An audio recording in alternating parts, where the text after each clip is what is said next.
ሰላም ጤና ይስጥልን የተወደዳችሁና የተከበራችሁ የገበያ ሚዲያ ቤተሰቦቻችን፣ ይህ በሮሃ ፎሬክስ ቢሮ ስፖንሰርነት ወደ እናንተ የሚደርሰው ዕለታዊው የምዕራፍ 1 የቢዝነስ ዜናችን ነው። በቢዝነስ ዜና ወጃችን ላይ የሮሃ ፎሬክስ ቢሮ የዕለቱን ምንዛሬ ዋጋ አካተናል። እንድትከታተሉን እየጋበዝን ለዕለት ወደ ያዝንላችሁ ዜናዎቻችን እናመራለን። በቅድሚያም አርዕስቶችን። የወሲብ ንግድን ለመቆጣጠር በቂ በጀት አልተመደበም ሲል ሚኒስቴር መስሪያ ቤቱ ገልጿል። በዝርዝር ይዘነዋል። በሀገራችን በግፍ ለሚገደሉ ህጻናት ማስተማሪያ የሚሆን አስገራሚ ፍርድ መሰጠቱ ተገልጿል። ሙሉ መረጃውን ትሰሙታላችሁ። የሴቶች የንጽህና መጠበቂያ ከቀረጥ ነፃ ሆኖ እንዲገባ ሊደረግ መሆኑ ተሰምቷል። የምንነግራችኋለን። ለውጭ ባለሀብቶች የንግድ ተሳትፎ መመሪያ መሻሻሉ ተሰምቷል። በተሻሻለው መመሪያ ምን ጉዳዮች ተካተዋል? የምናሰማችሁ ይሆናል። የተከበራችሁና የተወደዳችሁ የገበያ ሚዲያ ቤተሰቦቻችን የዕለቱን የግንቦት 16 ቀን 2017 ዓ.ም የምዕራፍ 1 የቢዝነስ ዜናዎቻችንን ይዘንላችሁ ቀርበናል። በዝርዝር ወደምንመለከታቸው ጉዳዮች እናመራለን። በመዲናችን አዲስ አበባ በሁለት ዲፕሎማቶች መንደር በአፍሪካ ሲዲሲ እና በቻድ ኤምባሲ መሃል በማራኪ የኮሪደር ልማት ደምቆ የሚታየው ዴምሲ ሪል ስቴት አዲስ ብሎክ መልቀቃችንን እያበሰርን ከአነስተኛ ወለል ጀምሮ በመረጡት የፍሎር አማራጭ ማግኘት ይችላሉ። በለቡ መብራት 65000 ካሬ ላይ የተንጣለሉ ግንባታቸው ከ30 እስከ 50% በደረሱ ብሎክ ከስቱዲዮ እስከ ባለ 4 መኝታ ቤቶችን በካሬ 78000 ብር አለያም 431000 ብር ቅድመ ክፍያ በመክፈል የቤት ባለቤት ይሁኑ እንሎታለን። 60% በሚደርስ የረጅም ጊዜ ባንክ አማራጭ ከወለድ ነፃ አገልግሎት ጋር አመቻችተናል። ቀድሞ ለሚመጡ ለ10 ዕድለኞች እስከ 30% የሚደርስ ቅናሽም አዘጋጅተናል። ለበለጠ መረጃና ለቢሮ ቀጠሮ እንዲሁም ሳይት ለመጎብኘት በ0968 7272 29 ላይ አሊያም በ0920 22 1458 ላይ አሁኑኑ ይደውሉ። የገዛ ሴት ልጇን ከእጮኛዋ ጋር በመሆን ሕይወት ባጠፋችው ግለሰብ ላይ የሞት ፍርድ ተላለፈ። የድሬዳዋ ከተማ ገንደቆሬ ሰፈር ነዋሪ የሆነችው ወይዘሮ ሀና በየነ ወላጅ እናት ስትሆን ከቀድሞ ባሏ የተፋታችው ይህች ሴት ከሷ ጋር እየኖረ ባለው ሌላ ወንድ ከአብራኳ የወጣችውን የገዛ ሴት ልጇን ተገዳ መደፈሯን ስታውቅ እጮኛዋን በወንጀል እንዲቀጣ ማድረግ ሲገባት የ11 ዓመት ልጇ ላይ ፈርዳ መረጃ ለማድበስበስ በማሰብ ልጇ ላይ ጫና በመፍጠር በድብደባ አካላዊ ጉዳት ከማድረስ በተጨማሪ ከ5ኛ ክፍል የትምህርት ገበታና ከጎረቤቶቿ በመነጠል ከማንም ሰው ጋር ምንም ግንኙነት እንዳታረግ በማድረግ ለብዙ ጊዜ ቤት ተዘግቶባት እንድትቆይ ማድረጓ ተገልጿል።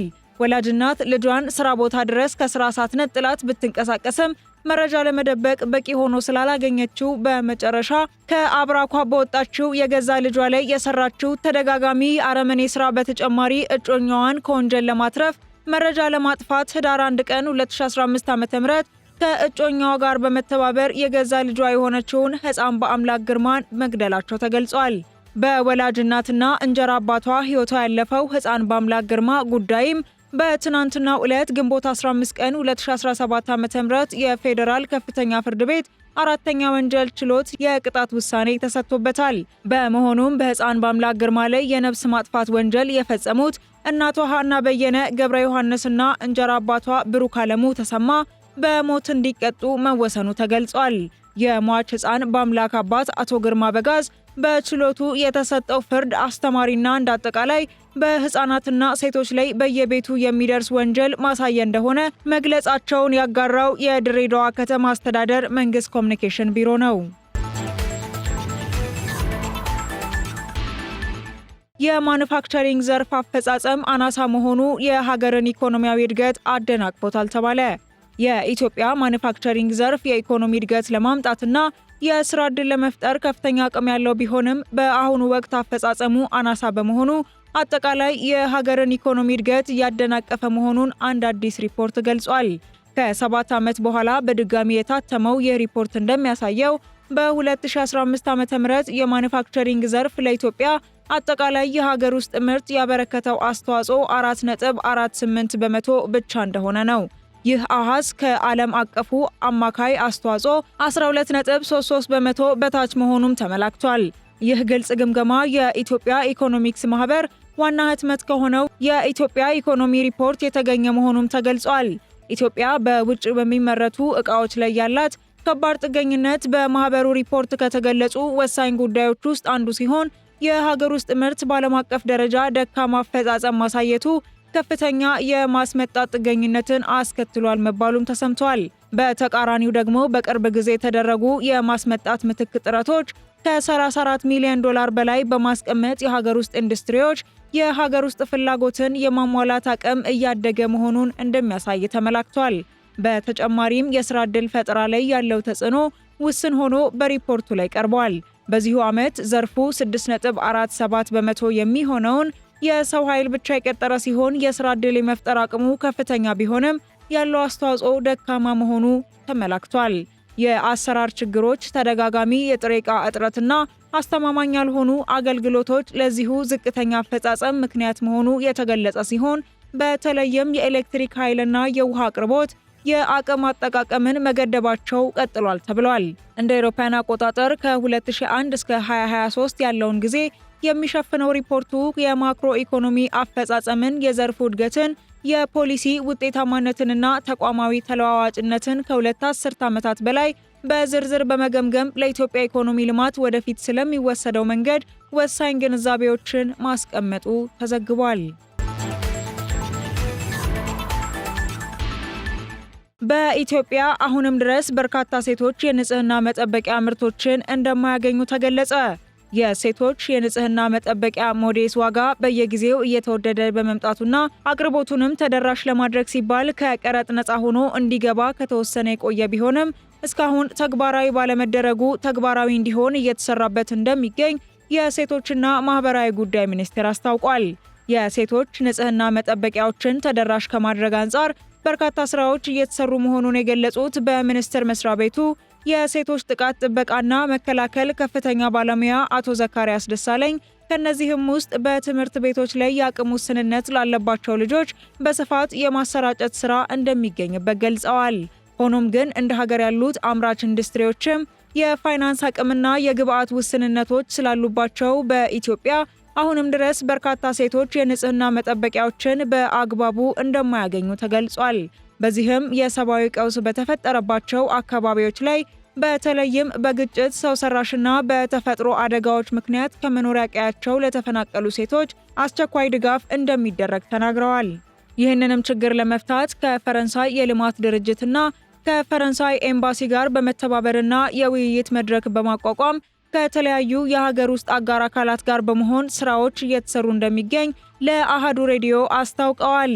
ከነዚህም ውስጥ የታሪፍ ጉዳይ በትልቁ የሚታይ ችግር እንደሆነ አንስተው ሙሉ ለሙሉ ከውጭ ከሚመጡት በተጨማሪም በሀገር ውስጥ የሚመረቱና እየታጠቡ እስከ 2 ዓመት ድረስ አገልግሎት ላይ የሚውሉ ወጪ ቆጣቢ የንጽህና መጠበቂያ ምርቶች እንዲጠናከሩ እየተደረገ መሆኑን ተነግሯል። በተጨማሪም በሀገር ውስጥ የሚመረቱ ቢሆንም እንኳን በተለይም ጥሬ ዕቃው ከውጭ የሚመጣ በመሆኑ ከታክስ ነፃ ሆኖ እንዲገባ ለማስቻል ከገንዘብ ሚኒስቴር ጋር የማመቻቸት ስራዎች እየተሰሩ መሆኑ ተገልጿል። በመሆኑም ካለው የዋጋ ውድነት አንጻር ከውጭ የሚመጡትን በሀገር ውስጥ መተካት ስለሚያስፈልግ ይህንን ስራ የሚሰሩ አካላት አቅማቸውን የማጎልበት የገንዘብ ብድር እንዲሰጣቸውና ሌሎች ማነቆዎች እንዲፈቱላቸው ለማድረግ እየተሰራ መሆኑን ሚኒስቴር መስሪያ ቤቱ አስታውቋል። የውጭ ባለሀብቶች የወጪና ገቢ ንግድ ላይ ያላቸውን ተሳትፎ የሚመለከተው መመሪያ ተሻሻለ።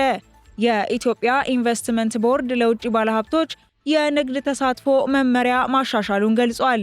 የኢትዮጵያ ኢንቨስትመንት ቦርድ የውጭ ባለሀብቶች በተከለሉ የጅምላ፣ የችርቻሮ፣ የወጪና ገቢ ንግድ ላይ ያላቸውን ተሳትፎ የሚመለከተውን መመሪያ ቁጥር 1001/2016 አሻሽሎ ማጽደቁ የተሰማ ሲሆን ቦርዱ ግንቦት 14 ቀን 2017 ዓ.ም ባካሄደው ስብሰባ የኢትዮጵያ ኢንቨስትመንት ኮሚሽን ያቀረበውን የመመሪያ ማሻሻያ ጥያቄ መርምሮ ይህን ውሳኔ ማስተላለፉ ተሰምቷል። የመመሪያው ማሻሻያ ዓላማ ኢንቨስትመንትን ይበልጥ ለመሳብና ጤናማ የውድድር ስርዓት እንዲኖር ለማድረግ እንደሆነም ተገልጿል። ውሳኔው የውጭ ኢንቨስትመንት ፍሰትን ለማሳደግና በኢትዮጵያ ውስጥ ንግድ ለመስራት ለሚፈልጉ የውጭ ባለሀብቶች ምቹ ሁኔታ ለመፍጠር ያለመ እንደሆነም ይጠበቃል ተብሏል። በወሲብ ንግድ የተሰማሩ ሴቶችን ከመታደግ አኳያ ክፍተቶች መኖራቸው ተገለጸ። በኢትዮጵያ ውስጥ በሕግ በተከለለውና ወንጀል በሆነው የወሲብ ንግድ ላይ የተሰማሩ ሴቶችን ለመታደግ በቂ በጀት መድቦ ከመስራት አንጻር ክፍተት መኖሩን የሴቶችና ማህበራዊ ጉዳይ ሚኒስቴር አስታውቋል። በዚህ ህገወጥ ስራ ውስጥ ሴቶችን በማታለል ከክፍለ ሀገር ወደ አዲስ አበባ በማምጣት ያለ ፍላጎታቸው እንዲሰሩ የሚያደርጉ አካላት መኖራቸውን የገለጹት በሚኒስቴር መስሪያ ቤቱ የሴቶች መብት ጥበቃና ምላሽ ከፍተኛ ባለሙያ ዘካሪያስ ደሳለኝ ናቸው።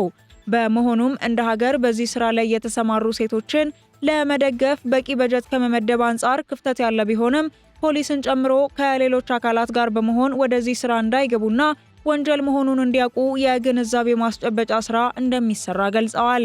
አክለውም ከአዲስ አበባ በተጨማሪ ከሀገር ውጪ እንዲሄዱ የሚያደርጉ አካላት መኖራቸውን አንስተው ሴቶች በአጠቃላይ በእንደዚህ አይነት አስገዳጅ ሰዎችና በተለያየ አጋጣሚም በራሳቸው ፍላጎት ጭምር ይህንን ስራ እንደሚሰሩ ተናግረዋል። ስራ ላይ ያሉ ከሆነም ለስነ ተዋልዶና ለኤችአይቪ በሽታ ተጋላጭ እንዳይሆኑ የተለያዩ ስልጠናዎች እንደሚሰጡ የተጠቆመ ሲሆን ከዚህ በተጨማሪም ስለ ራሳቸው ህይወት በቂ እውቀት እንዲኖራቸውና እንደ ማንኛውም ሰው ህጋዊ ስራን እየሰሩ መኖር እንደሚችሉ አእምሯቸውን የማሳመንና የህይወት ክህሎትና የስራ ፈጠራ ስልጠና እንደሚሰጣቸው ተገልጿል። የሴቶች ጥቃትን ለማስቀረት በሀገር አቀፍ ደረጃ የሚመለከታቸው አካላትን በማስተባበር እየተሰራ እንደሚገኝ በመግለጽ በዚህ ዙሪያ አሁን ላይ ያሉ ህጎችን ለማሻሻል ጥናቶች አልቀው ወደ ስራ እየተገባ ስለመሆኑ አሃዱ ሬዲዮ በዘገባው አስታውቋል። የአሜሪካው ፕሬዝዳንት ዶናልድ ትራምፕ ከአውሮፓ ህብረት በሚገቡ ምርቶች ላይ የ50 በመቶ ቀረጥ ሊጥሉ መሆኑን አስታወቁ። ትራምፕ በማህበራዊ ትስስር ገጻቸው ባሰፈሩት ጽሑፍ ከህብረቱ አባል ሀገራት ጋር የተደረገው ድርድር ምንም ለውጥ የለውም ብለዋል። በዚህም ሳቢያ ከፈረንጆቹ ሰኔ 1 ቀን ጀምሮ ከህብረቱ ወደ አሜሪካ በሚገቡ ምርቶች ላይ የ50 በመቶ ቀረጥ ይጣላል ማለታቸው ተነግሯል። የአሁኑ የትራምፕ አዲስ ቀረጥ ከህብረቱ ጋር የገቡትን የንግድ ጦርነት ይበልጥ ያባብሰዋል የሚል ስጋት አጭሯል መባሉን ቢቢሲ በዘገባው አስታውቋል። እንደ ቢቢሲ ዘገባ ትራምፕ ቢያንስ አሜሪካ ውስጥ በማይመረቱ የአይፎን ምርቶች ላይም የ25 በመቶ ቀረጥ የመጣል እቅድ አላቸው የተባለ ሲሆን በአዲሱ የእቅድ ቀረጥ ውስጥ የማይገባ የአውሮፓ ሀገር ምርት አይኖርምም ነው የተባለው።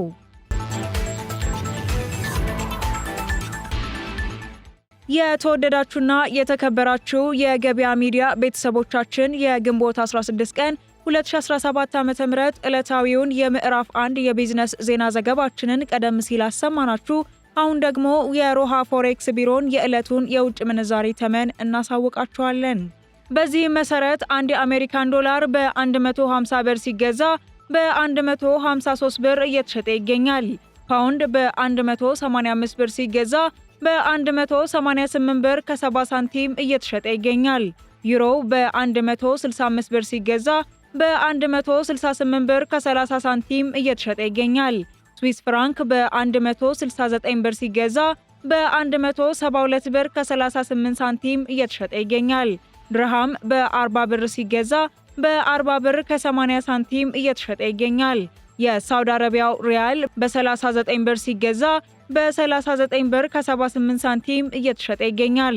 የቻይናው ዩሃን በ18 ብር ሲገዛ በ18 ብር ከ36 ሳንቲም እየተሸጠ ይገኛል።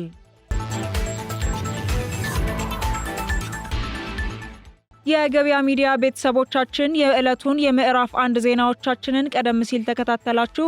ከቀሪ የገበያ ሚዲያ መረጃዎቻችን ጋር መልካም ለተቀን ይሆነላችሁ።